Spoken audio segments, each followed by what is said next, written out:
Some years ago, at the end of a Disney movie in a theater, I was standing up to leave as the credits were rolling by.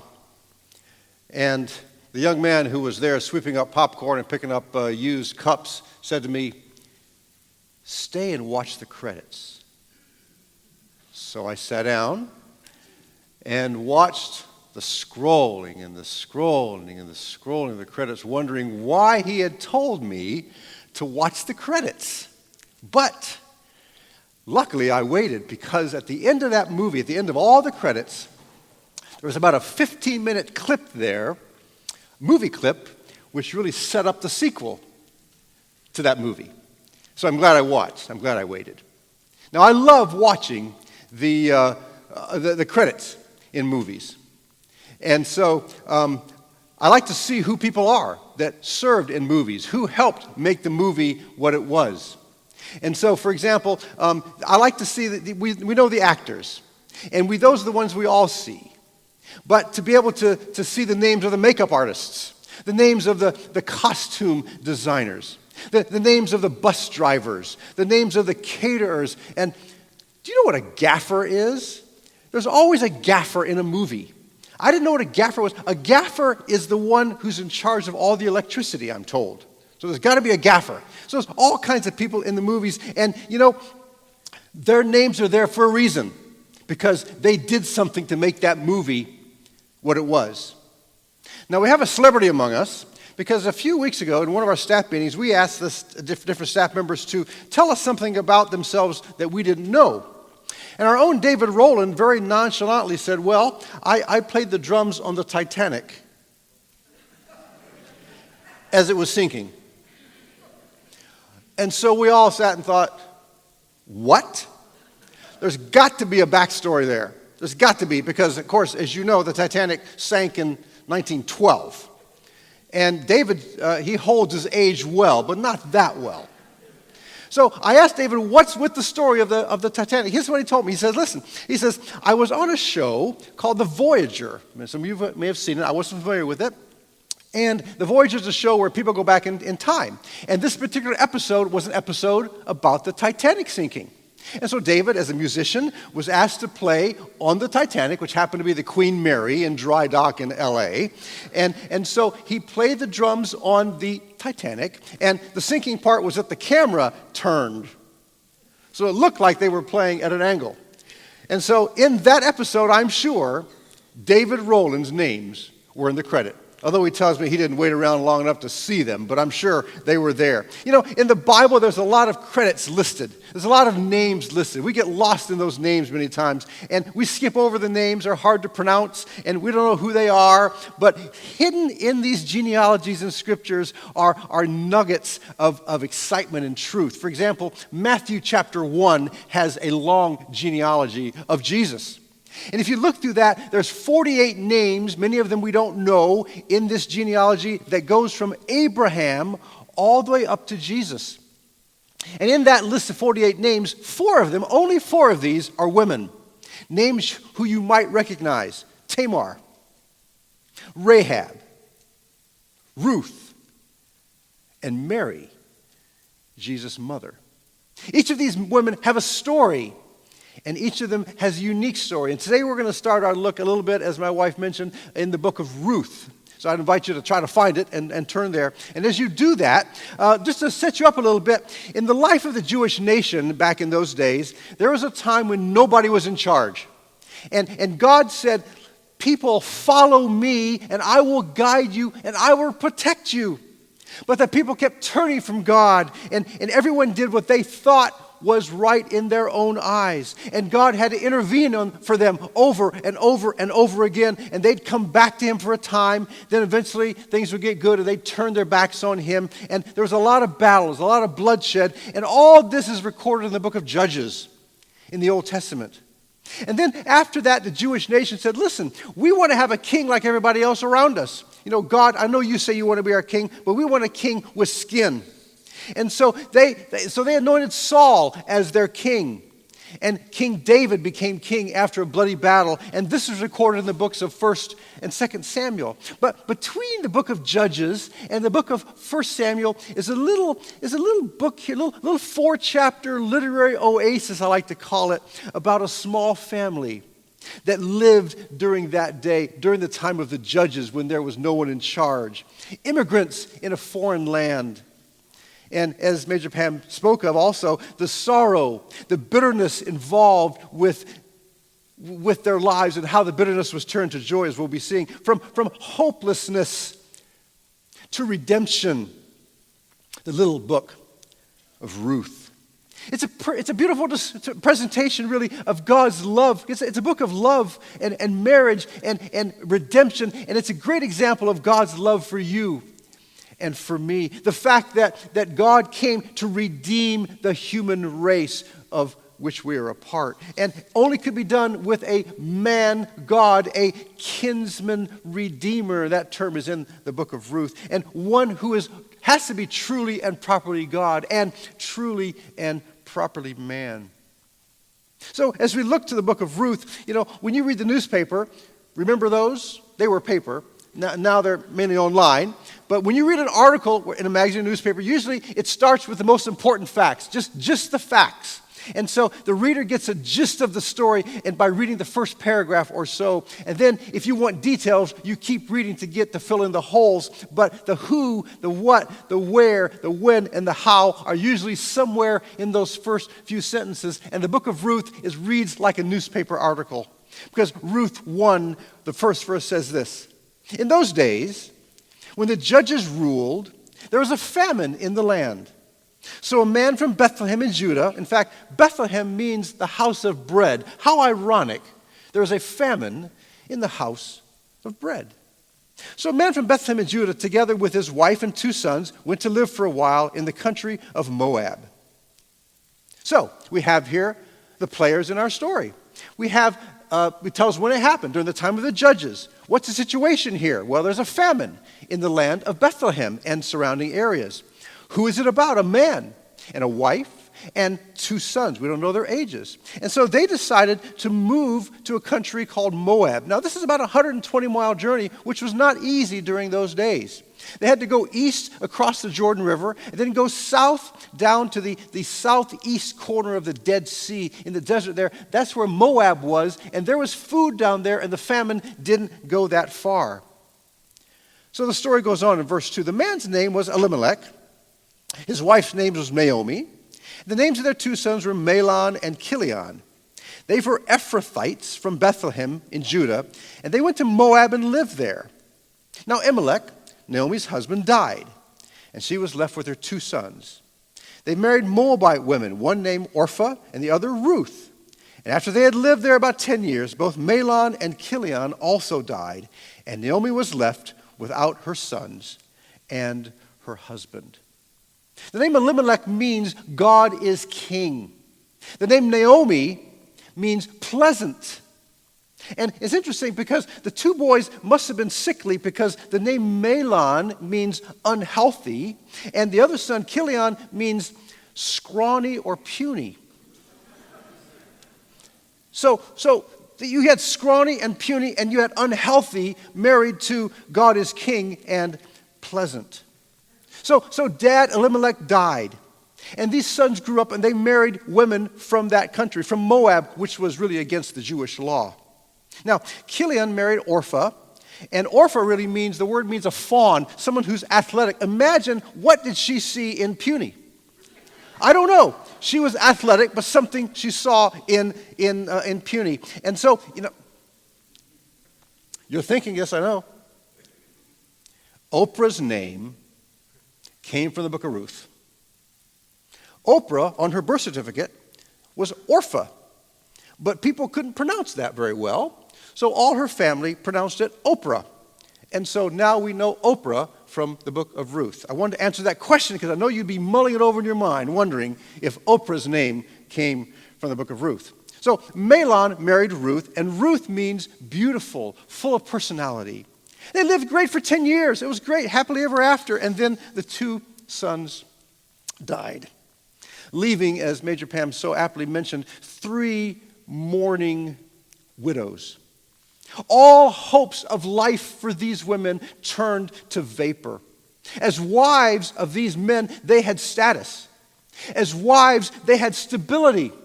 As wives, they had standing in their community and they had recognition. But as widows, all of that vanished. And they became liminal in their culture.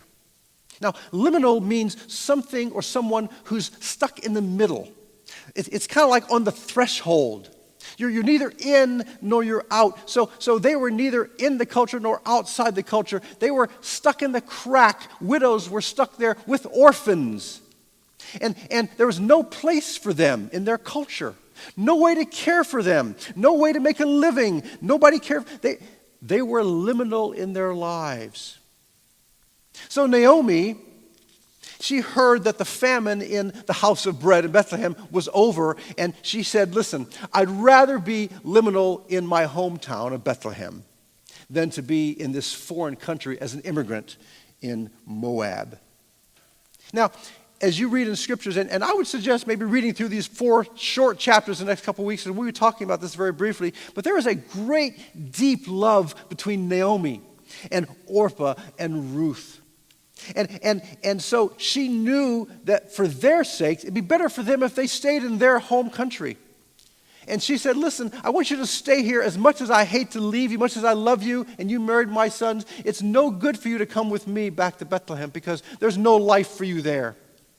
So stay here for your own behalf and find other husbands and restart your life. Ruth chapter 1, verses 8 and 9. You heard this. Naomi said to her 2 daughters-in-law, go back, each of you, to your mother's home. May the Lord show you kindness as you have shown kindness to your dead husbands and me. May the Lord grant that each of you will find rest in the home of another husband. And she kissed them goodbye, and they wept aloud. Orpah went home to her people. We don't blame her for that. But Ruth would not let go. Her resolve is that most familiar passage that Major Pam read, where you go, I will go. Your people are going to be my people. Your God, my God. And where you die, I will die. Where you be buried, I will be buried. This was very significant in that culture. Because see, the people of that day, they believed that where they died is where they're going to be resurrected. And they wanted to be resurrected nearby where they thought the Messiah was going to be. And so many people wanted to be buried in a certain place so when they believed the Messiah comes by, they could see him. Psalm 139 sounds kind of like these words when David writes here in Psalm 139, starting at verse 7, where can I go from your spirit? Where can I flee from your presence? If I go up to the heavens, you are there. If I make my bed in the depths, you are there. If I rise on the wings of the dawn, if I settle on the far side of the sea, even there your hand will guide me, your right hand will hold me fast. If I say, surely the darkness will hide me, and the light becomes night around me, even the darkness will not be dark to you. The night will shine like the day, for darkness is as light to you. Reminds me of a passage in Hebrews as well, Hebrews chapter 13, where God says, never will I leave you, never will I forsake you. So we can say with confidence, the Lord is my helper, I will not be afraid. And so even though Ruth knew that she was going to a land of people that would not accept her because she was a foreigner, even though she was going to a place where she knew she couldn't get married because that was against the Jewish law, she said, I accept that poverty. I accept that I'll be living in a liminal kind of atmosphere. I accept that I'll be an outcast. I accept I'll never remarry because I need to be with you, Naomi. Reminds me of a passage in Philippians chapter 2. You've heard it before. And it says this, it says, Jesus, who being in the very nature of God, did not consider equality with God to be something to be used for his advantage. Rather, he made himself nothing by taking the very nature of a servant. Jesus was willing to give up all that to be associated with us, and Ruth was willing to give up everything she had to be associated with Naomi.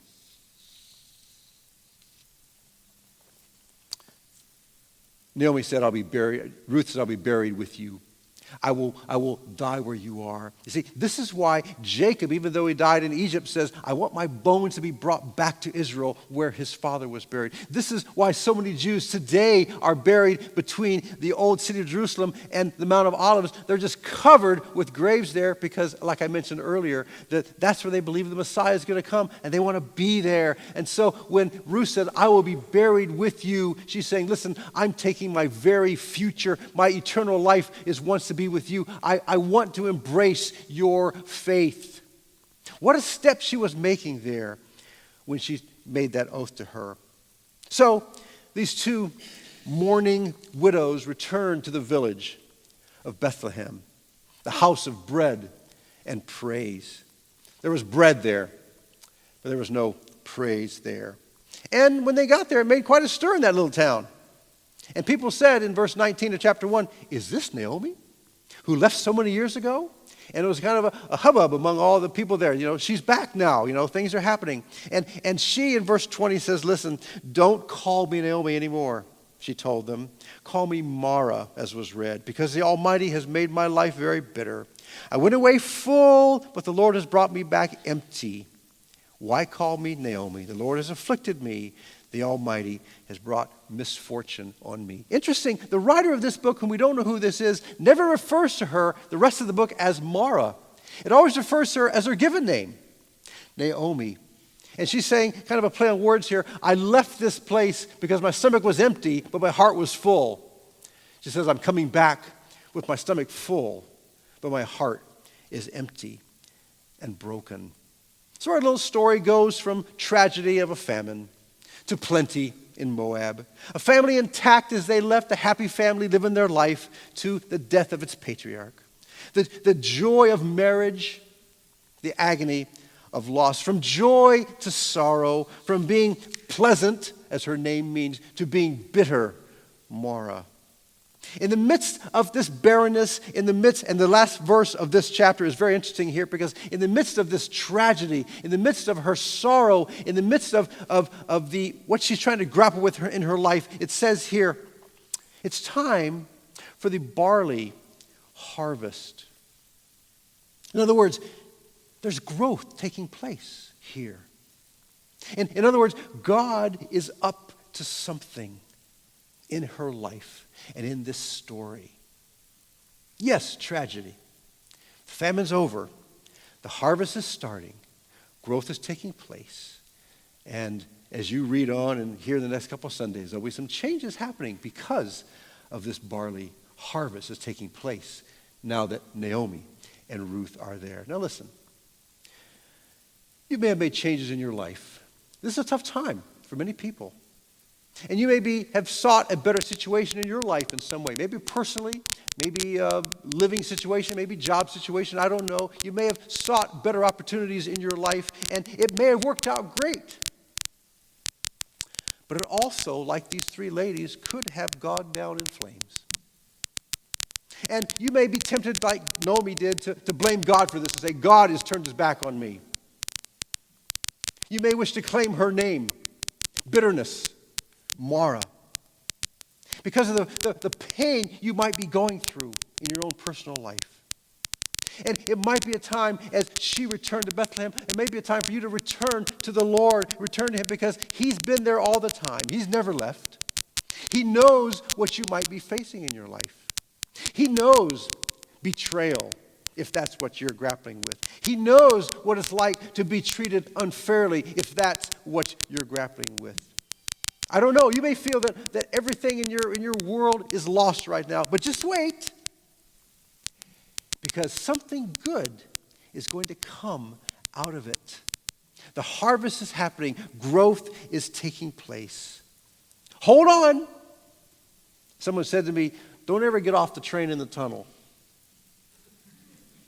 Hold on, because God will make a way through the situation with which you might be dealing right now. We're going to sing a chorus. We've heard it a couple times this morning, and thank you for singing it and playing it. God will make a way where there seems no other way. He works in ways we cannot see. He will make a way for me. He will be my guide hold me close to his side with love and strength for each new day. He will make a way. He will make a way. We're going to sing this a couple times, and the words are there. You may know the words already, and if you choose to close your eyes and meditate as we sing, feel free to do that. If you choose to come down here and kneel, feel free to do that, or bow your head where you are and say, Lord, you know, it seemed tragic in Ruth's life. It just seemed tragic in Naomi's life. She was bitter. She took the name bitterness. But in this story, we see growth happening. We see something is up.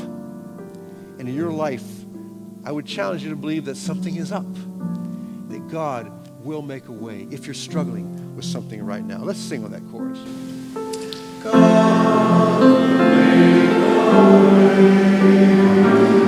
There seems to be no way. The earth's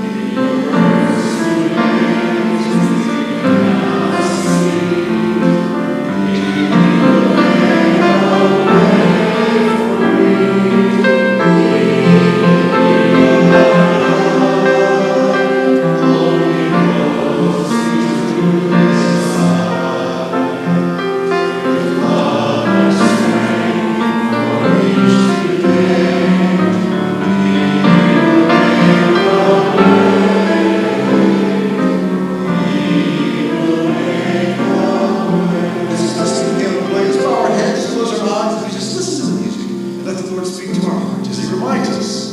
He will make a way for me.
Book of Ruth, 4 little short chapters about a family of 4, mother and dad and 2 boys, and how they struggled to find out where the food was and go there, how he tried to care for his wife and his family.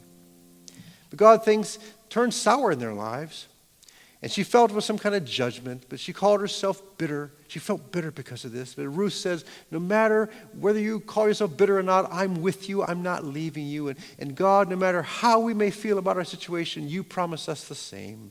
You promise us you're never going to leave us. You promise us that whatever we're going through, you are there, walking alongside with us. And God, as we've seen today, and as we look forward to the next couple Sundays, there's a barley harvest. Something's happening. There's growth happening. You are up to something. And God, if we're struggling right now with something in our life, if we're trying to make a decision, if we're struggling with the pandemic, with family and friends, and not being able to get out like we want to, and all kinds of things that could be happening in our personal lives, Father, help us to remember that growth is taking place. You are there. You're guiding us. You will never, ever leave us. And now the Lord bless you.